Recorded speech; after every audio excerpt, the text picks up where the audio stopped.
make us another video. How to fix a Jeep. I fix a lot of Jeeps. I was a Jeep dealer tech for 8 years and worked on 1 million of them at my shop for the 15 years we were open. So this one came in, had an engine light, so another family member's vehicle. Had an engine light on, auto parts store checked it closer to where they live, and they told them that they needed an air mass meter. Another misdiagnosis by auto parts store. Don't go to the auto parts store. Well, you can go and let them read the code, but don't go off their recommendations because they don't know what they're doing 99.9% of the time. They're going to sell you something you don't need. Have somebody qualified inspect it. If your engine light's ever flashing, it can be doing damage to your catalytic converters. It can be doing damage to the pistons. It means there's something really bad going on in the ignition or fuel system, and you need to stop driving the car. If the engine light is solid lit, it just stays on, it's usually indicating that there's a problem somewhere in the engine or transmission, maybe somewhere else. Sometimes other computer modules will throw codes into the engine to make that light come on for something else. But you want to get it looked at as soon as possible. But sorry, Kayla was distracting me. You want to get it looked at as soon as possible. If it's flashing, you need to stop driving it because you're going to do damage to the engine. So this one wasn't flashing; it was just solid lit. She called me. I told her, bring it down to me. She brought it down. I could hear it whistling immediately, and it was a vacuum leak. I scanned it and had some codes for. It was like a lean code or something, and airflow code, and like a secondary airflow code or something like that. I can't remember. It was about a week ago when she brought it in. And I haven't scanned it, just pulled it in. So I don't think the code's back. What I did is I took the hose off. Let me grab the hose and I'll show you. I've got the new one. I haven't taken the old one off yet.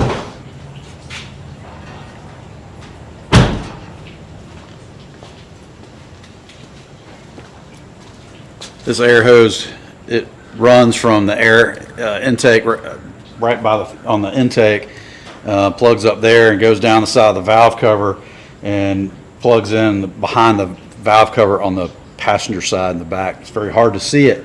Well, it had a split. This 90-degree boot split and had a huge vacuum leak there. So it was sucking air in here when it shouldn't be. So the sensors picked that up. It makes, anytime you have a vacuum leak on a fuel injected car too, carbureted too, it'll make the idle go up. So it was idling too high, and the air mass meter, the air idle control meter is trying to compensate for that, and it just throws everything out of whack. So that's what the codes were for. It took me just a minute of listening to it to hear that it had a vacuum leak, and it was a Sunday when they stopped by, so there wasn't any way to get the part. So I taped it up. I just pulled the hose off, and I wrapped some electrical tape and then some duct tape over it and popped it back on so they could drive to work in it and get home and not tear anything up. And she went and picked one up at the dealer. Parts like this are usually dealer-only items. You might get lucky and find something like a help bin and O'Reilly's or something like that, but I didn't think we would, so I didn't want to waste the time trying. So anyway, she picked it up. I'm going to put it on for her today, and we're going to change the oil. They're getting ready to go on a vacation trip to South Florida from Georgia, and just going to kind of look the Jeep over, make sure I don't see anything else going on before they take a long trip. So here we go. Climb up here. Pop this hose off there.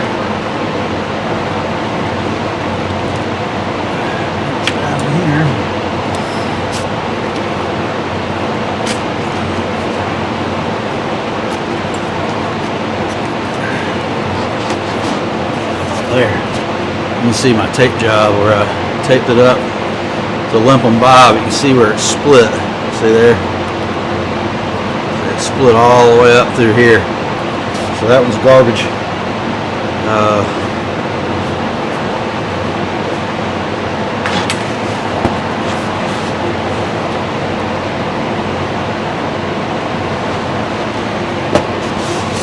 Route our new one in.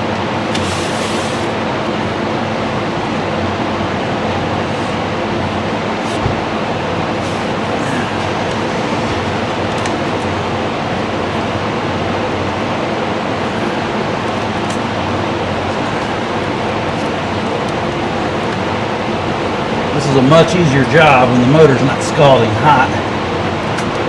I've got a fan running, so it's probably going to screw the audio up.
All right, she's routed in place.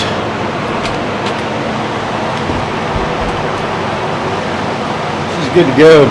And it's a little challenge routing it through the back. There's a couple things there's a couple hoses, a wiring harness back there. You just got to know if you're supposed to be on top or below it. You can route it the wrong way, pull it back out, which is what I did. Not a big deal. It just takes a couple more seconds. You're just up there in an awkward position, struggling. It's not that big of a deal. It's pretty easy. Anybody can do it. It really doesn't even require any tools other than a scanner. I mean, you got to be able to read your codes and know what you're doing and clear the light, stuff like that. But you can get cheap little handheld scanners if you want to, start tackling your own repairs on this kind of stuff. I mean, it does help to have a wealth of knowledge, but You could do it. I mean, Google, YouTube, it's so helpful. I want to check the codes and see, because I didn't write them down when she was here last Sunday with it, because I was in a hurry. They were in a hurry. I'll see if it popped any more of those codes. It may not have, because of the way I taped the hose up. So I'm going to change the oil in this thing, just to give it a once over for them, and make sure it looks good to go for their trip. And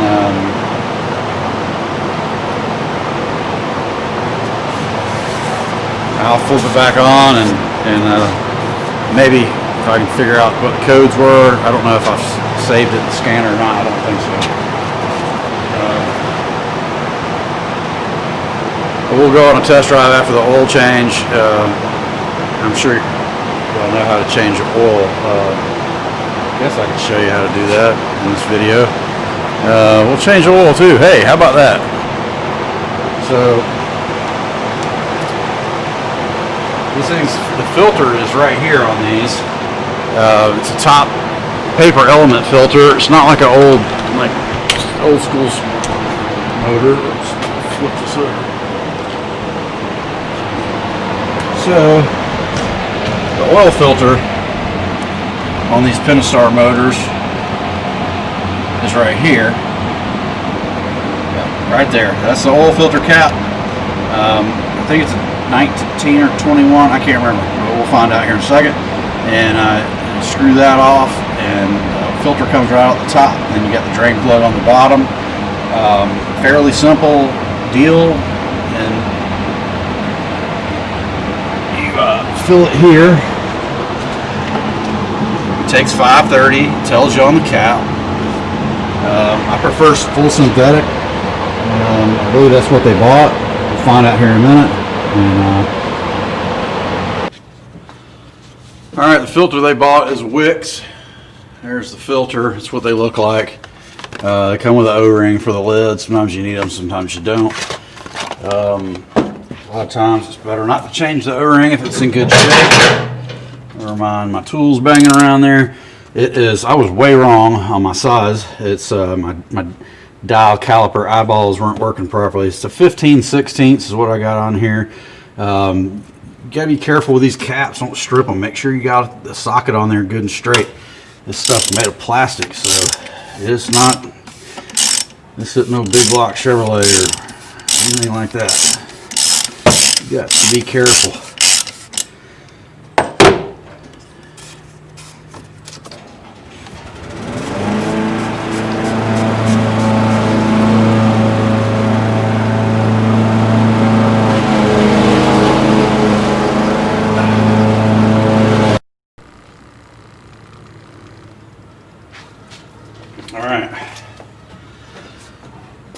Back at it, I had to take a brief break there and let Caleb take a break from his lawnmower duties.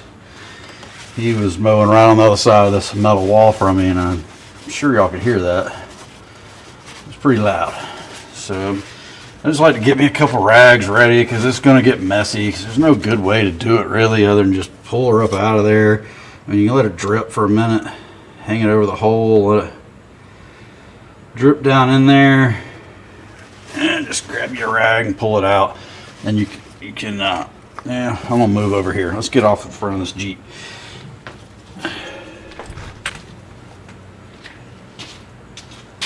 Bring the new filter with me, come on. So basically just wanna pop that off of there. Just a couple of plastic pieces broke off the top of the filter.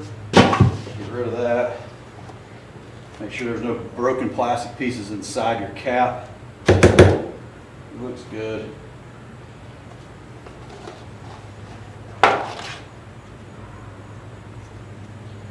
You've got a hole in the bottom. You got some clips in the top.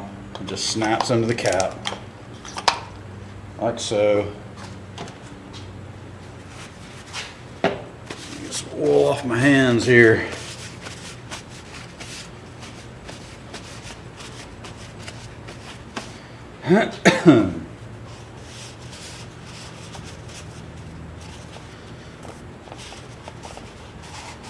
I prefer spin-on filter. I don't really care for these paper elements. The good thing about them is, though, you can inspect what's in it, what it's filtering. Damn, my teenage boy going through puberty or what? Did you hear my voice change?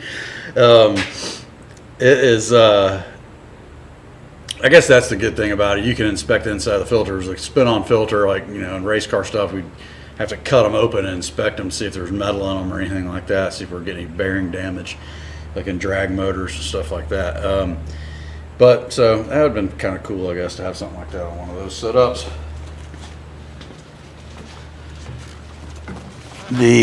Well, I gotta reposition every 5 seconds because I don't have a cameraman. There is a little valve right here. It's like a little bypass valve. You kind of just want to take a peek at that, make sure it's not stuck. It's got some spring to it. It looks okay. Looks fine. Slide your cap back on your filter, push down a little bit. You'll feel that it'll push that spring down a little bit. And you just kind of spin her on. Make sure you got it started good by hand.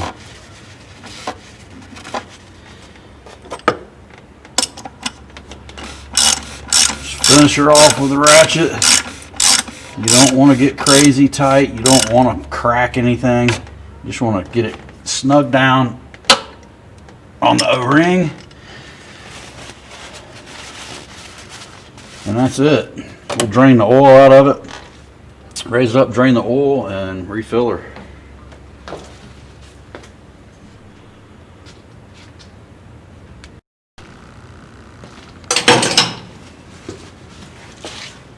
Let's jack her up.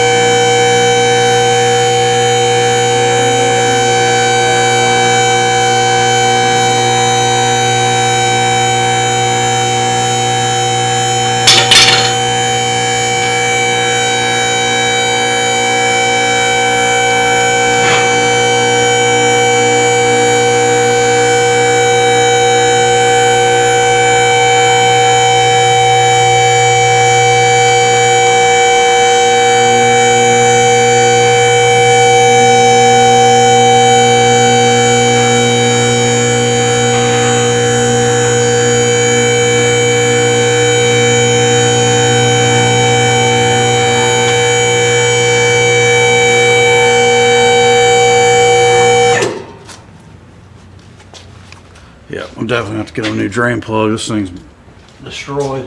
I'm have to get an extractor on it.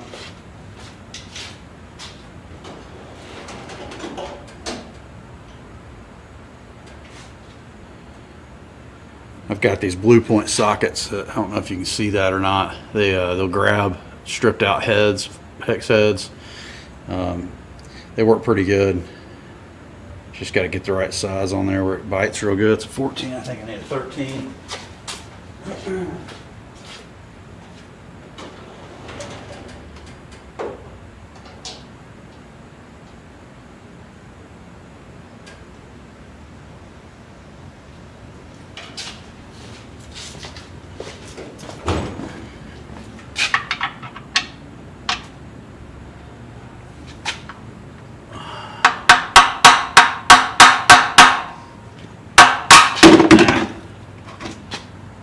Drive it on there.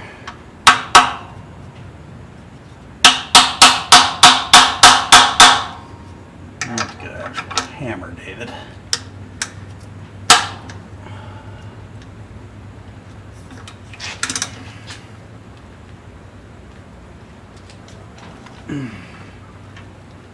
All right. This drain plug is foobarred. Foobarred.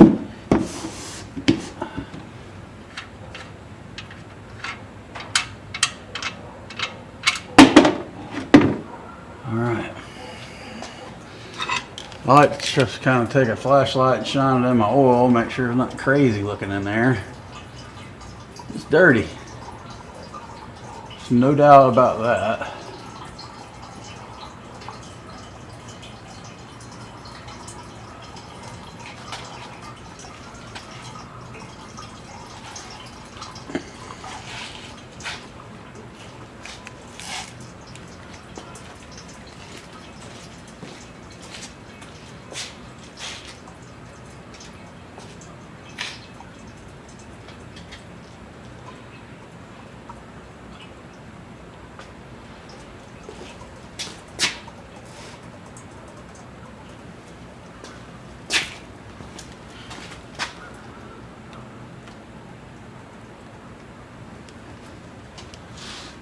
Oh, it drains real good. Hey, you know what?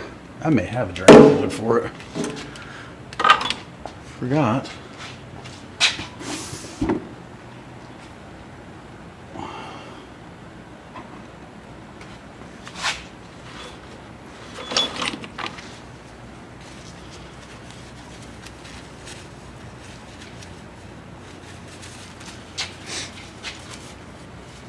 I don't know if you can see that.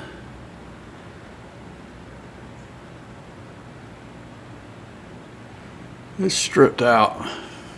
Might put the wrong size socket on there. Sometimes they'll try to take it off with vice grips or channel locks. It's a big no-no. Got to have the right tools to do the job, or you're just going to make things worse on yourself. And worse on the next person that goes to work on it. Simple oil change, 10-15 minute oil change. Well, 30 minutes. 30-minute oil change is, if you're taking your time and checking things over a little bit, it turns into, a couple hours if you got to go to the parts store and you live out in the country. So it is what it is.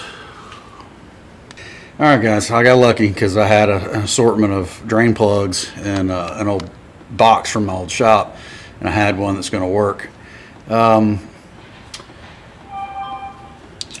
We will pop this thing in. Did change the head, so it went from a 13 millimeter socket to a 17, but that's all right. The threads are the same. It's got its built-in rubber washer in the shoulder, so it's gonna work fine.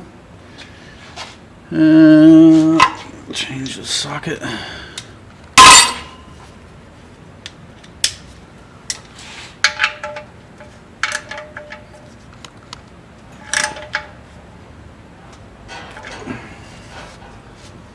I'm going to get a can of brake clean, and I'm going to spray this thing off real good under here.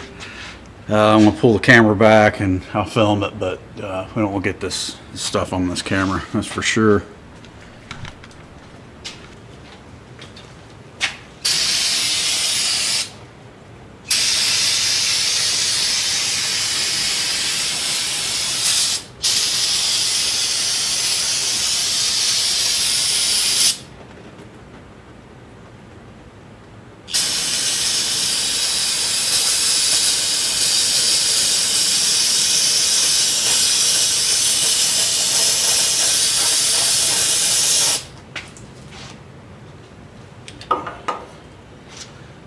Getting low.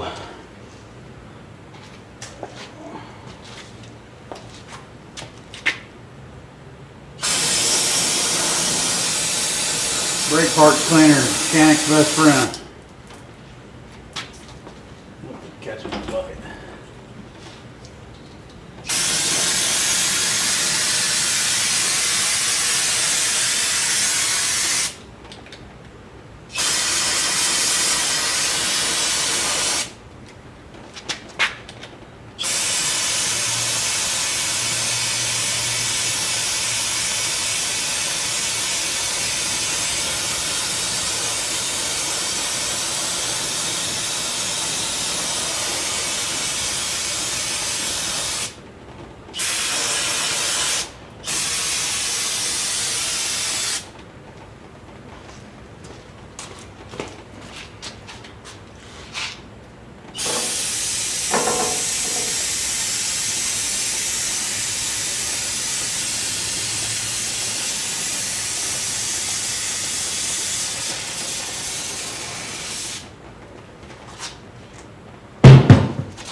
All right.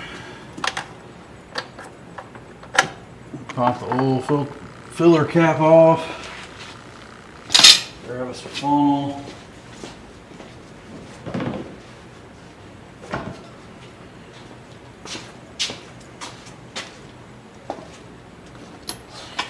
Wipe the funnel off.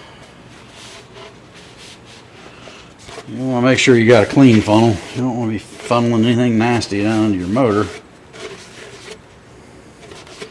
This one's pretty clean.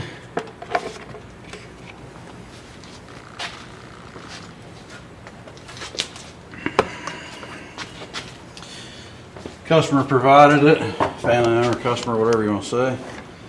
They got Mobile One, extended performance, high mileage, 15,000 mile guaranteed protection. It's good stuff.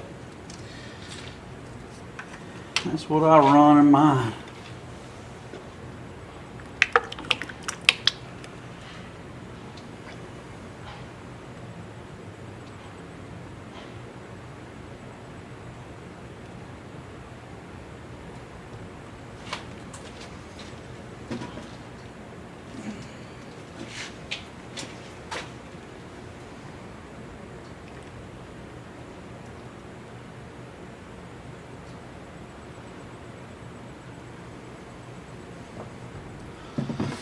It's easy to pour too much in too fast when you got these funnels.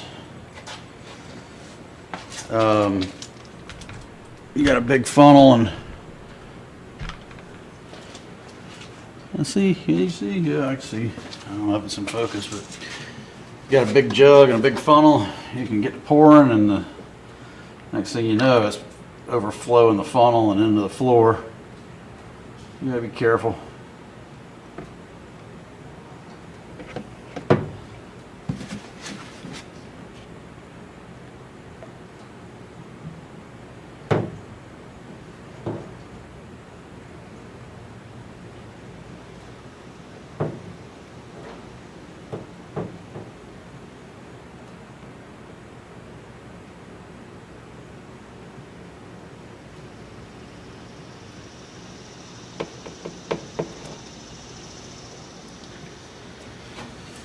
Alrighty.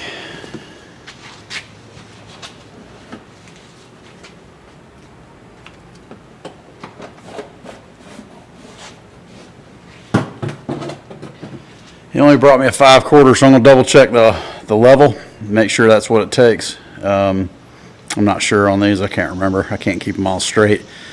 And they will definitely change it on you from year to year on some stuff. I've run into that.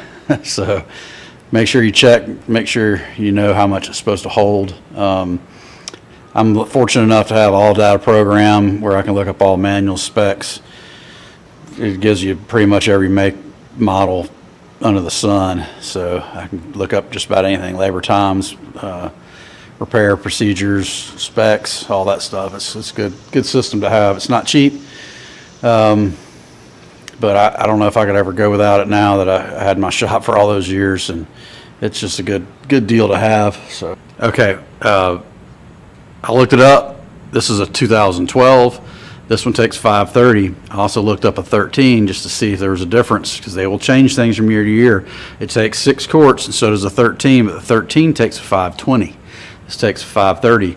Engines that call for a certain weight, you need to run that weight, because that can screw with the way the lifters pump up. It can screw with how camshaft actuators advance timing. You've got to run what they tell you to run, or you can screw stuff up. Like, I've ran into that in the past. You can't run 530 in a Honda that calls for 520, because it'll set the VTEC code. So just be careful with that. You can set a check engine light for having the wrong weight of oil in it. And you don't want to cause any damage. So it's everything's a lot more specific these days than it was back in the old days. You can't sit in a small block Chevy where you can just put anything you wanted in it. You gotta watch what you're doing.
All right.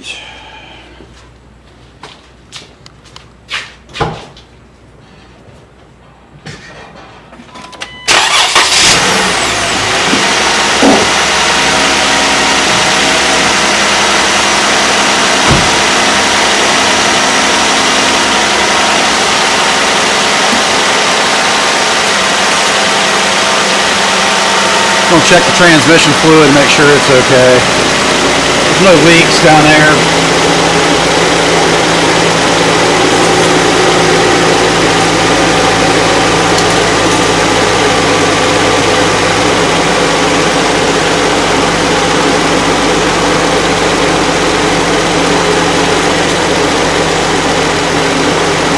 It's on the full cold, and it is cold, so it should be fine. Like I said, there's no leaks down there. Nothing to worry about there. Just wanted to check it real quick. Everything looks good, so we're going to test drive it, and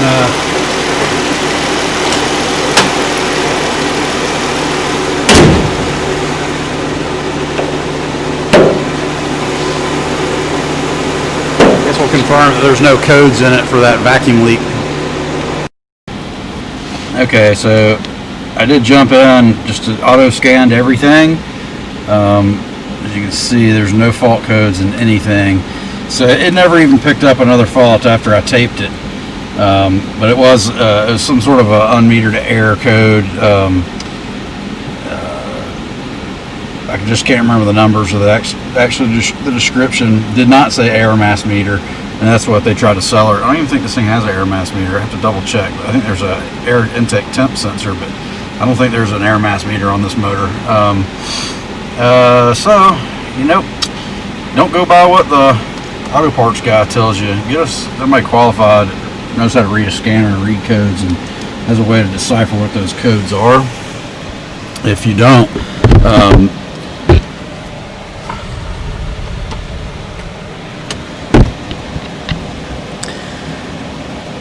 you may just end up spending a whole bunch of money on stuff you don't need. So it's a good idea to let somebody that's qualified look at it, whether it be an ex shop owner or mechanic like myself that just does it, tinkers around on the side now, making YouTube videos out of it or whatever.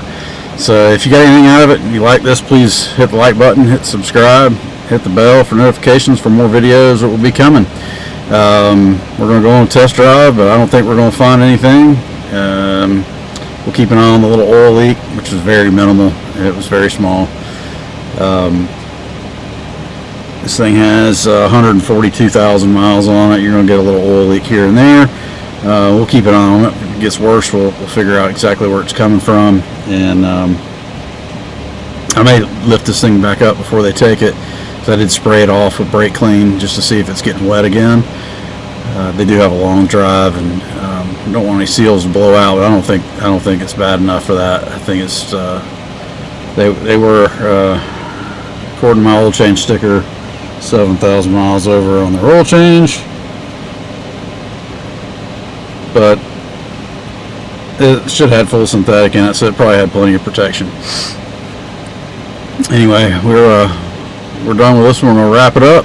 Peace.